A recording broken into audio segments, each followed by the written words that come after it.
notice, nakakaipon na kayo ng gift check. Yung gift check na yan ang pambibili nyo na kayo ng franchise. Or pwede nyo gamitin Sodexo. 7th month, 124,000. Aba, iba na yung sula mo yan. Maputi ka na yan, tsaka palgo na yung pilaro mo yan. Di ba? Tama ba yun? Pwede ba mag-shopping na ito, ma'am? Yes. Sa MOA? Yes. Pwede na. Eh, paano pagdating ng 8 months? Pwede ba kumita ulit? Yes. Pwede ulit shopping? Yes. Sa Hong Kong? Hong Kong na yan, di ba? So, tutuloy lang muna natin, 9th month, 10th month, about 576,000 ka na, that's the maximum income. At the end of 12 months, you can still earn 2.7 million. Dalawa lang kakilala mo, may hiyain ka pa, wala ka na experience, it will take you a month. Palakpakan mo natin si Sir. Eh, paano kung marami akong kakilala? Diba? Paano kung hindi lang dalawa kakilala ko? Paano kung hindi lang isang buwan? Katulad di ba, 2 hours? Every 2 hours, nakakakuha ng dalawa. Kaya ang bilis mo. Eh, paano kung hindi mga batukan na nakukuha ko? Paano kung masisipag? Diba? At kahit sabi mong batugan yung nakuha mo, itong batugan, kumuha ng batugan, yung batugan, nakuha ng batugan. Eh, paano pagdating ng gitna, yung batugan, nakakuha ng masipag? It's another story. Tama ba yun? Katulad ko po, I started with 8 person. 8 tao inalungan ko. Nung nakita ko yung negosyo, hindi na ako nagpatumpik-tumpik. I invited 8 people agad. Luckily, yung 8 tao na yun, nagustuhan. Pero prior to that, nag-invite pa ako ng 50. Yung 50 ko lang naniwala. In fact, isa lang. Kilala niyo kung sino yung isa na yun? Ako yun. Bago ko na paniwala yung 8. Ganon. So, eventually, may 8 naniwala. Yung 8 ngayon, alam niyo, mga milyonaryo na ngayon. Yung 50, ganun pa rin sila. Di ba? So, yan po yan. So, ibig sabihin, kung susundin lang natin sistema, kahit mabagal kayo, bibilis pa rin. You can still earn 2.7 million. Palakpakan natin sistema. Now, ito naman ang tanong, paano kung marami akong kakilala? Kasi may usapan natin, dalawa lang eh. In the case of Ma'am Linda, Leia, and Mercy na. Paano kung kakilala ko 4? Si A, B, C, and D. Can you imagine that also? Is it also possible? Yes. Paano kung kamag-anak ko, kaopisina ko, ka-church mate ko, kapitbahay ko yung mga inalaw? O kaya, paano kung dumami na kagad sila? May badges na naman tayo. Kasi, kung dumami yung tao nyo, sa Team A at sa Team B, assuming meron ka ng 500 tao dito, at 500 tao dito, at 4% lang ng trabaho, that's very realistic, ibig sabihin, meron pa rin 20 papasok dito. Tama? Okay? O kaya sabihin natin, marami kayong kilala. Si A, si B, saan mo lalagay si C? Dito na. Si D, doon na rin. Tama? So kung itong si A, nagpo-produce ng 10, 10, dito 10 din, 10 din. So 20 pa rin ang pumasok. Diba na? Ito bad news. Sabi ng company, in any given day, ang maximum lang pwede bayaran ng company, 10 lang. So, meaning to say, ang maximum income nyo lang, 24,000 a day. Yan ang bad news. 24,000 ka lang a day. Kung dumami ng tao mo, nagpo-4% lang everyday ang rate mo, 20 pa rin yun, hanggang dito lang kita mo. O kaya, yung 4 na tao pinasok mo, nagsasampu ka agad ang benta nila. Kada araw, dinag-20 ka pa rin. Ang babayaran ng company, 10 lang. So, yan ang budgets, ma'am. Okay na ba sa inyo 24,000 a day? Pwede na, no? So, kung times 7 days, that's 134,000 a week. Times 4 weeks, hanggang 576,000 ka lang naman.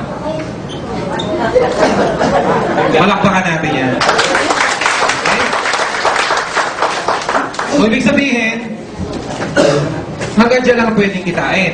Alam niyo, may mga nakakausap ako. Naliliitan talaga. Maliit naman yan, 500,000 lang naman. Sino dito gusto 60,000 a day? Kita nyo, gahaman din pala kayo. Gusto nyo kumita ng gano'ng kalaki? Yes! Makita ko sa inyo kung paano. Okay, this is another strategy. Instead of doing so, na dalawa, pinagsama mo yung A and B, A and C, B and D, ang pwede nyo gawin, you can start by acquiring 3 slots. Ibig sabihin, hindi, imbis na isang down payment ang ginawa mo, 3 down payment. Maliwanag po? So, let's say Linda, no? Linda, Linda, Linda. Okay? So, naglabas ka ng 11,588 times 3, that's 34,000. Anyway, hindi ka man lugi dyan kasi bawat down payment mo may kapalit eh. Tama po? Ang advantage doon, meron kang tatlong slot na pwede mo lagyan ngayon ng mga tao, ng mga grupo. That's the advantage of that. Bakit po? In this case, if you notice, imbis na dito pinagsama mo si A and C at si B and D, dito pwede mo paghiwalayin. Dito mo lalagay si A, si B, si C, tsaka si D. Does it make sense? Yes. Kamag-anak, ka-opisina, ka-churchmate, kapitbahay. So, ito yung 01 mo, 02, 03. Lahat yan, ikaw naman yan eh. Now, kung si A nag-produce ng 10, 10, 10 din dito, tsaka 10 dito, notice, yung 02 account mo, kumita pa rin ng 24,000. Yung 03 account mo, kumita pa rin ng 24,000. Yung 01 account mo, combination of A and B, 20. Pero babayaran ng company 10.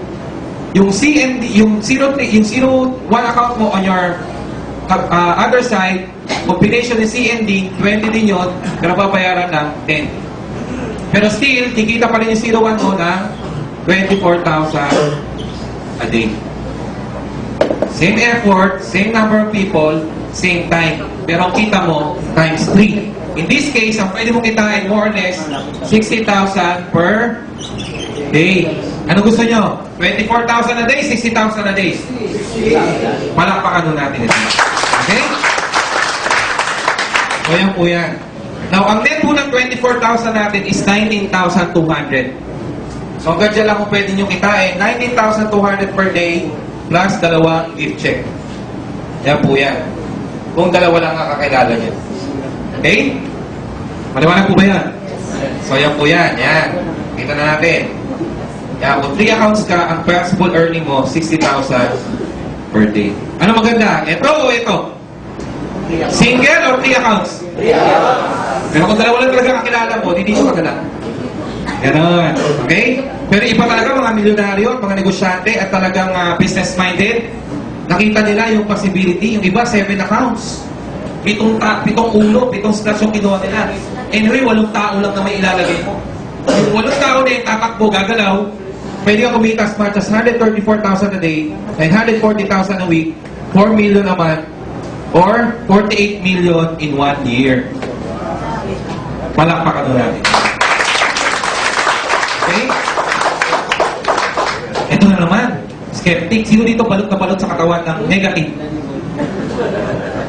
Sabi naman ni Ma'am Linda ko naman, paano kung wala akong makilala? Ako lang mag-isa. Wala akong makilala sa buong mundo. Yan. Nag-iisa lang ako. Ako yung isang singaw. Pero lang ako. Paano kung gawin natin ito naman sistema ng iba? Nakausap ako ganito paano kung wala akong inalok ang isa? O di sige, huwag kang mag-alok. Kung pala mag-negosyo, huwag mong mag-alok. Pero tanong, wala akong inalokan. Nagbenta lang ako ng produkto. Ilang ginawa niya? Direct selling. Kikita pa rin ba ako? The answer is yes. Bakit po? Notice, if you buy products, you earn points. Aside from the discount that you are getting. Liwanag po? Ito ang tanong ngayon. Bakit naman ako bibili ng produkto nyo? Simple lang. Sabi ko, nagkakape ba kayo? Yes. Nagkakape ba kayo? Yes. Oh. Kung bibili kayo ng kape, ano gusto nyo? May discount o wala? May points o walang points? Naturally, bibili ka dun sa may discount at may points. Bibili ka ng buta tayo. Ba't ka bibili sa Mercury Drug na sobrang mahal? Wherein you can get it half the price. Tama po? So, ibig sabihin, magpapalit ka na ng brand. Ilang sabon na ginamit nyo mula nung natuto kayo maligo hanggang ngayon? May bumalik ba? Wala. Ito, papalitan ko lang yung brand ng soap. Tama po? Gusto mo lumakas ang katawan? Bumili ka ng mga produkto natin. You just patronize. Tama po? By doing so, ikaw ho ito, okay? Let's say you earn 1,500 points. Bukod po doon sa discount, meron ka pang 8% rebate. May 120 pesos na bumalik. Okay? So, ibig sabihin niya, habang nagkakape ka, nagkakape asawa mo, natutuwa ka. Kasi bawat higop ng asawa mo ng kape, may points yun. Ganon yan. Imagine nyo kung nakakamag-anak nyo, gumagamit ng produkto kapareho sa iyo. Imagine the points that